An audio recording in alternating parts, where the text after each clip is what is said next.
जय श्री दोस्तों। तो हम रिवीजन शेड्यूल लेके आए हैं आपका corporate law and other law for CA inter first revision. First revision में कितना टाइम लगेगा?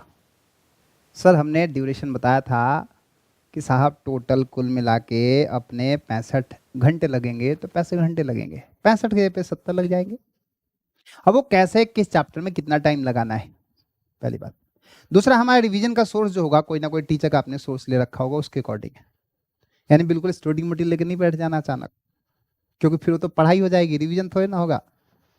तो चलिए, तो मैंने आपको दो हिस्से में तोड़ दिया है रिवीजन शेड्यूल को। एक कॉन्सेप्ट, दूसरा अपना प्रैक्टिस।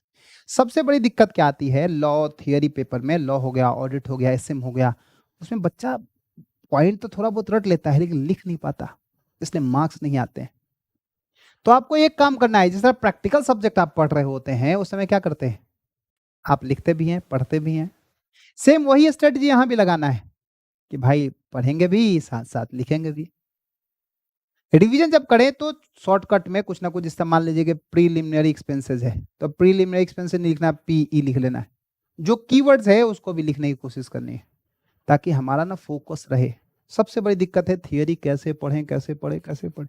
थियरी बस ऐसे पढ़े सर, लिख के, पढ़ के, बोल के, सुन के, सब कुछ, सारी ज्ञान इंद्रियां खोल के रखे सर, कुछ भी खाली ना छोड़ें ताकि दिमाग भटके। न्यूज़पेपर नहीं पढ़ रहे हैं सर, आप सिलेबस पढ़ रहे हैं। सिलेबस में कुछ भी नहीं छोड़ा जाता, सब कुछ पढ़ा जाता है। आपको सब कुछ पढ़ना है, कुछ छोड़ना नहीं है, ध्यान रहेगा। सब कुछ पढ़ना है, सब कुछ पढ़ना, सब कुछ पढ़ना, कुछ नहीं छोड़ना है। चलिए फिर, तो हमने आपको पहले कंपनी एक्ट का ड्यूरेशन बता दिया, हर एक चैप्टर वाइज प्रीलिमिनरी में कितना लगा, इनकॉर्पोरेशन, प्रोस्पेक्टिव, शेयर कैपिटल। और देखो, ऐसा नहीं है कि हमने हर एक का आंख मूंद के टाइम दिया है, नहीं सर, हमने सारा एनालिसिस किया है ताकि आपको बस इंप्लीमेंट करना है और इसी टाइम फ्रेम में हो जाना चाहिए। मैं बार बार रिपीट कर रहा हूँ, इसी टाइम फ्रेम में होगा और इसी टाइम फ्रेम में करना है, आराम से रिवाइज होगा सर, ठीक है। और साथ साथ मैंने प्रैक्टिस का भी टाइम दिया है, जिस तरह आधे घंटे आस में है, आधे घंटे, आधे घंटे, शेयर कैपिटल डिवेंचर लंबा है तो 2-3 क्वेश्चन लिया, उसको आंसर लिख के देखा कि कितना आंसर सही आ रहा है, लिखना। फिर उसके बाद अपना registration of charge, acceptance of deposits, management administration, 12 घंटे दिया है सर। फिर declaration and payment of dividend, accounts of companies, auditor and audit reports, ठीक है ना, या ऑडिटर, कंपनीज इनकॉर्पोरेशन यानी फॉरेन कंपनी, सबका हमने ड्यूरेशन के साथ साथ मींस पढ़ने का ड्यूरेशन और लिखने का ड्यूरेशन, दोनों का ड्यूरेशन दे दिया। उसके बाद लिमिटेड लाइबिलिटी पार्टनरशिप, फिर जनरल क्लॉज, इंटरप्रिटेशन ऑफ एस्टिट्यूट्स, फिर फॉरेन एक्सचेंज, सबका टाइम दिया है सर। और ऐसा टाइम दिया है जो आपके लिए रीजनेबल हो, जो आपके लिए बेहतर हो। टोटल कुल मिला के 62 आवर्स आया, हो सकता है कैलकुलेशन मिस्टेक हो, और 3 घंटे का मार्जिन, यानी कुल मिला के you must complete the corporate law with in 65 hours. 65 target है तो है, यही करना है, यही करना है, इसके अलावा कुछ नहीं करना है। तो 65 घंटे में ये आपका कंप्लीट हो जाना चाहिए। अब आप कैसे पढ़ते हैं, क्या पढ़ते हो, आपका डिसीजन है। डेली पढ़िएगा या लगातार लॉ ही कंप्लीट कीजिएगा, इट्स अप टू यू। बस 65 घंटों में हो जाना चाहिए सर।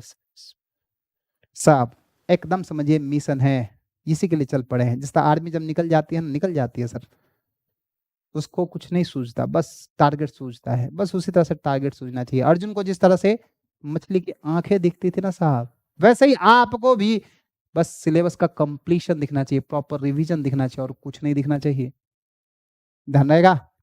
यस, तो अगला भी सब्जेक्ट का रिवीजन शेड्यूल बताएंगे, लेकिन सर उसके लिए थोड़ा सा कमेंट लिख के जाइए क्या यूजफुल है। अरे मैं एक बात बताना ही भूल गया, ये पीडीएफ कहाँ मिलेगा? फिर से वही बात, डिस्क्रिप्शन में मिलेगा, लिंक मिलेगा, क्लिक करना है और वहां जाना है, वहां से डाउनलोड कर लेना है। डाउनलोड करके आपको एक्चुअल जरूर लिखना है, रिमार्क्स लिखना है कि कौन कौन सा टॉपिक आपका उतना बढ़िया नहीं हुआ, कम अच्छा हुआ, ज्यादा अच्छा हुआ, किसको किसको ज्यादा पढ़ना है, किसको किसको कम पढ़ना है।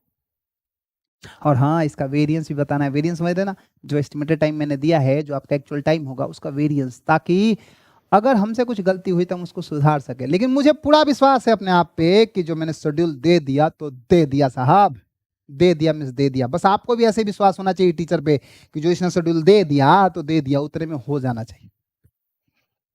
डन, ऑल द बेस्ट, नमस्कार।